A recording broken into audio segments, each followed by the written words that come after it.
Hi, and welcome back. Time for mitzvah number 24. It is a positive commandment to tell about the exodus from Egypt. Let's look inside. It is a positive commandment to tell about the exodus from Egypt on the night of the 15th of Nisan. As scripture says, and you shall tell your sons on that day. It is a religious duty to tell the children according to their ability to understand. But even if one has no child, it is a religious duty to tell of it. And the more one tells about the exodus from Egypt, the more praiseworthy he is. It is enforced everywhere for both man and woman. Just to backtrack to what we said yesterday, it's enforced everywhere for both man and woman, even though this is a time-bound commandment. Because women were also participants, obviously, in the exodus from Egypt, the fact that it's a time-bound commandment does not exempt them, and they are obligated as well. This becomes important because depending on who's at your table, not only depends on how you explain things, but who's obligated to tell who. So for example, a single mother with her child at the table is obligated in the telling over to her child. She's as obligated in this mitzvah as anyone else. By the way, even if one has no son in the English translation, that should be child, because the mitzvah applies equally to boys and to girls, male and female children and grandchildren. So it is a religious duty to tell children according to their ability to understand. You'll note that in the Haggadah, we've pointed out this before in classes, you'll note that in the Haggadah, the answer to the question of why is this night different from all other nights, the answer to that question is presented in a number of different ways. First, it's presented very simply. Avadim hayinu. We were slaves to Pharaoh in Egypt, right? And God took us out. That's why we're celebrating. Okay, that's really simple. Then you have a more sophisticated answer. Originally, our fathers were idol worshippers, and now God brought them close to His service. Okay, very good. Then you have another sophisticated answer as well later on in the Haggadah, and then we take a look at the symbols. All right, we have the various symbols, Pesach, Matzah, and Maror as a way of telling over the story.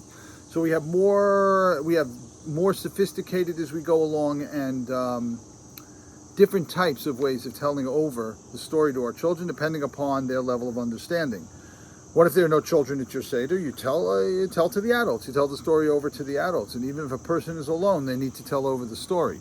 But ideally, it's the opportunity in the year in which to guarantee our Jewish continuity, to reinforce our Jewish continuity by telling what needs to be told, saying what needs to be said to children, to grandchildren, to guarantee that future.